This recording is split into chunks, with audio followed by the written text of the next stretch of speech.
प्यारे दोस्तों, आज हम आपको एक गरीब आदमी के बारे में बताने वाले हैं। एक गरीब आदमी को पेड़ के नीचे इतना खजाना मिला जिसे सुनकर आप भी हैरान रह जाएंगे। तो दोस्तों, आखिर पेड़ के नीचे खजाना कैसे मिला? और ये एक बड़ी सी मछली का वाकया है। आइए आपको बताते हैं। दोस्तों, अगर आपने हमारी इस वीडियो को अब तक लाइक नहीं किया तो आगे बढ़ने से पहले इसे लाइक कर ले, और अगर आप हमारे चैनल पर नए हैं तो हमारे चैनल को भी सब्सक्राइब कर ले। तो आइए कहानी का आगाज करते हैं। दोस्तों, पुराने वक्तों की बात है। दो सगे भाई साथ रहा करते थे। वो दोनों किसान थे।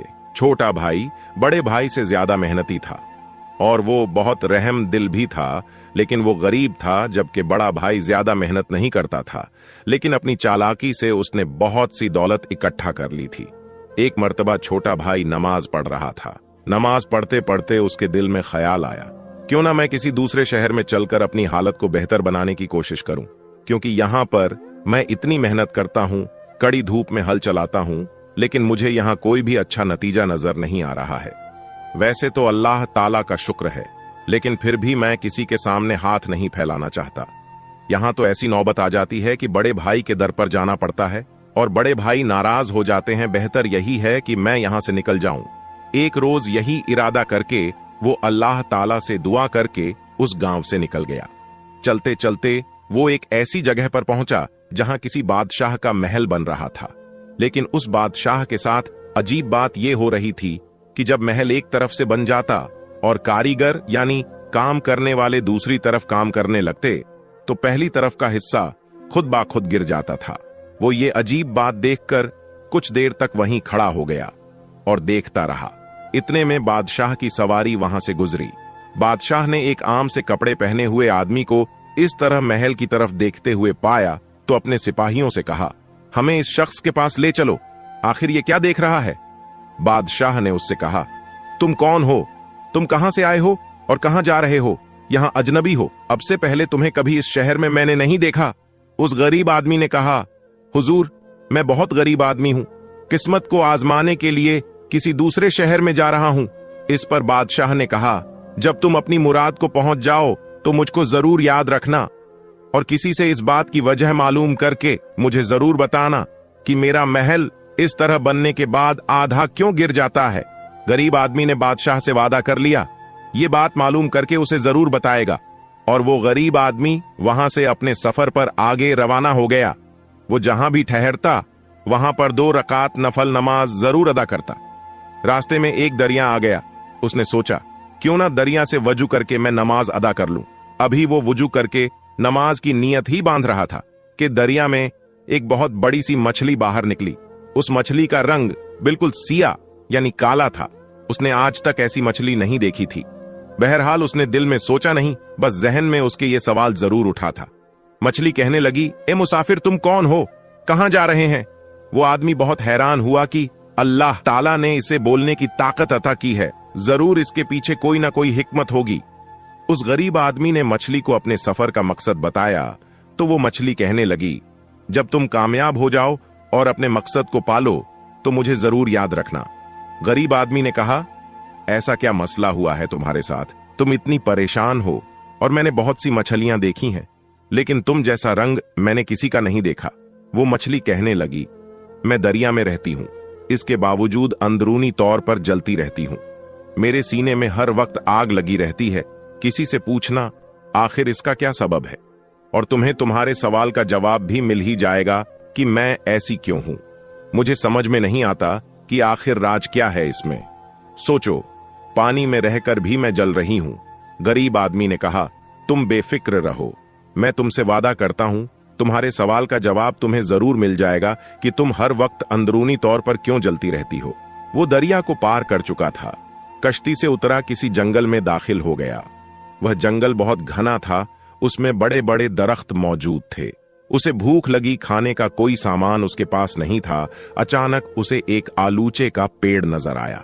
उसने कच्चे पक्के आलूचे तोड़े और बैठकर उन्हें खाने लगा। सारे के सारे फल कड़वे थे, मीठे बिल्कुल नहीं थे। उस गरीब आदमी ने वो सारे आलूचे फेंक दिए और गुस्से में दरख्त की तरफ लपका कि उसे तोड़ दे, ताकि इस तरह कोई दूसरा आदमी धोखे में इसका फल ना खाए। जब उसकी शाखें तोड़ने लगा तो आलूचे का पेड़ फरियाद करते हुए बोला, भाई मुझे तकलीफ ना पहुंचाओ, मैं तो खुद बहुत परेशान हूं कि मेरा फल इतना कड़वा क्यों होता है। जब तुम अपने मकसद में कामयाब हो जाओ फिर किसी से ये जरूर पूछना कि मेरा फल कड़वा क्यों होता है। उस आदमी ने पेड़ से भी वादा कर लिया। अब वो जंगल के बीचों बीच पहुंच चुका था। वो बहुत अंधेरी जगह थी, वहां पर किसी भी इंसान के रहने का कोई अंदाजा ही नहीं था। कोई इंसान भूले से भी अगर वहां कदम रख देता तो कोई ना कोई दरिंदा उसे खा जाता, उसे अपना निवाला बना लेता। लेकिन उस आदमी को दरख्तों के बीच में घास फूस की एक झोपड़ी नजर आई। हैरत की बात यह थी कि वहां पर कोई इंसान हो सकता था।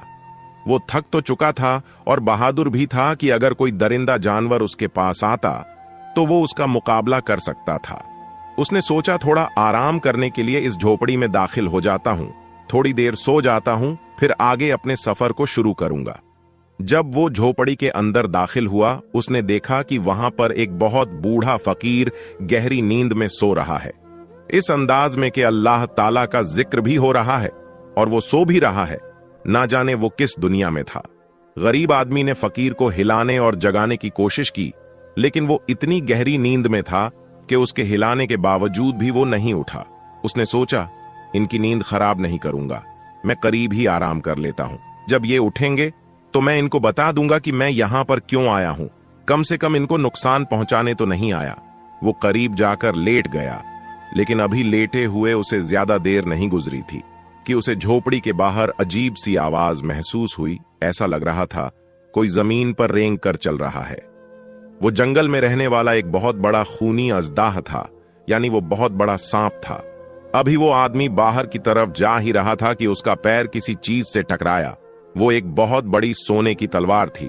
उसने उस तलवार को उठाया और बाहर आकर अजदाह का मुकाबला करने के लिए तैयार हो गया। अजदाह इससे पहले कि उस पर हमला करता, उसने उस पर हमला कर दिया और तलवार से उसके टुकड़े टुकड़े कर दिए।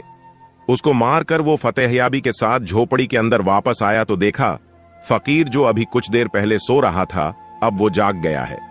फकीर ने उससे आने का मकसद पूछा। बेटा तुम कौन हो, कहां से आए हो? उसने कहा, आपकी झोपड़ी में कुछ देर आराम करने के लिए आया था। अगर मेरी वजह से आपकी नींद में खलल पैदा हुई तो मैं माजरत चाहता हूं। आपकी इजाजत के बगैर मैं आपकी झोपड़ी में आ गया था, अब मैं चलता हूं।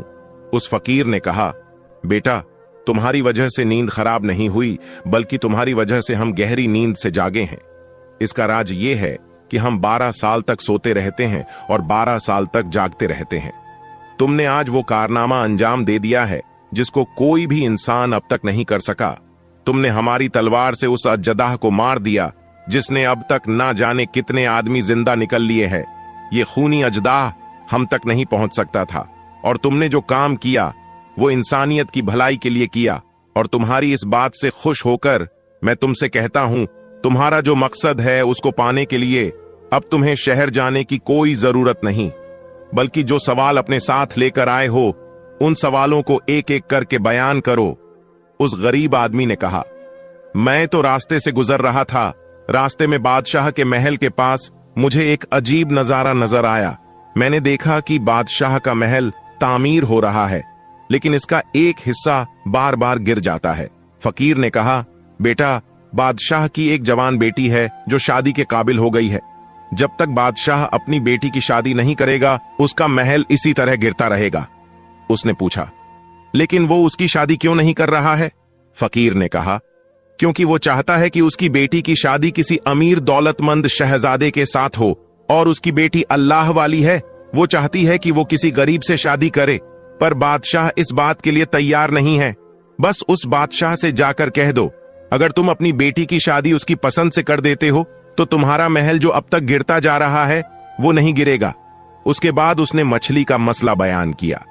फकीर ने कहा, मछली को अल्लाह ताला ने दानिशमंदी की दौलत दी है, मगर वो खुद गरज है, उसे अपने सीने में दबाए बैठी है। उससे कहो वो अपनी अक्लमंदी से दूसरों को फायदा पहुंचाए। उसका रंग सिया इसीलिए है क्योंकि वह हमेशा जलती रहती है, वह किसी को खुश होता हुआ नहीं देख सकती। और दूसरी बात यह है, उसकी जबान से अल्लाह ताला का कभी जिक्र जारी नहीं होता।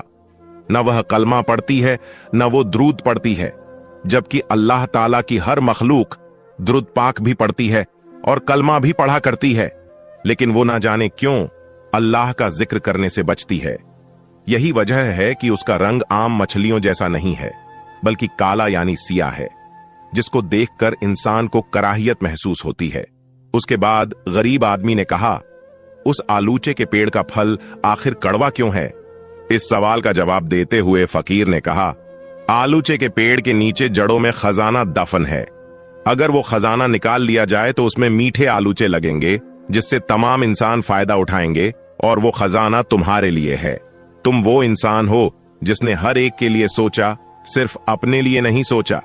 तुम खुद गर्ज इंसान नहीं हो, और वो खजाना सिर्फ उसी इंसान के लिए है जो हर एक को फायदा पहुंचाए।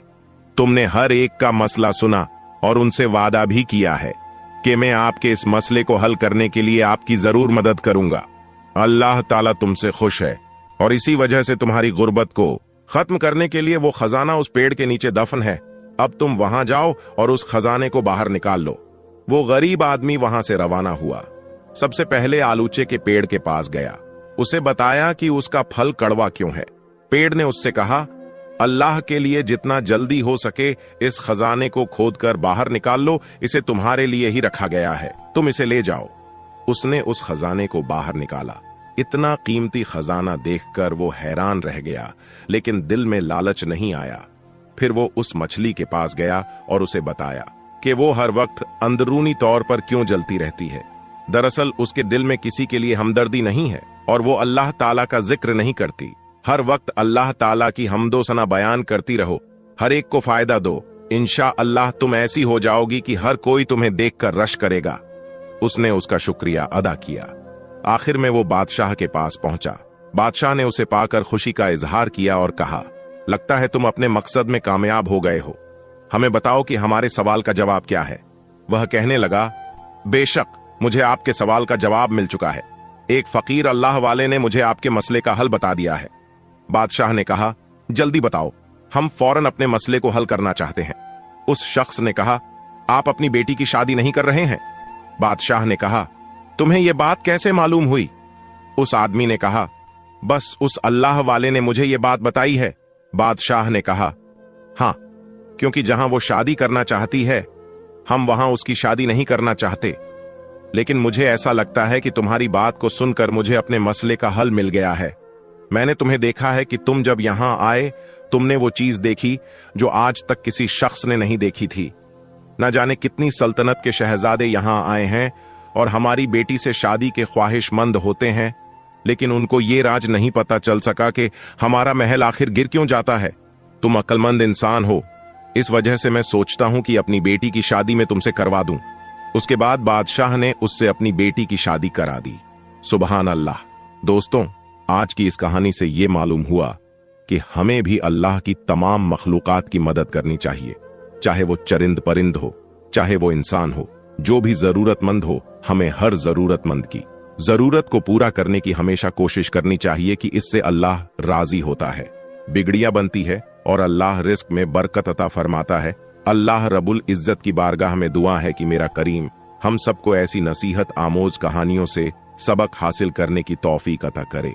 आमीन। दोस्तों, आज की कहानी में बस इतना ही। इंशाअल्लाह एक नई कहानी के साथ बहुत जल्द फिर आपकी खिदमत में हाजिर होंगे। तब तक के लिए इजाजत दे। अल्लाह सबको अपना हिफ्ज़ो अमान अता फरमाए। अल्लाह हाफिज। Thanks for watching. Subscribe YouTube channel.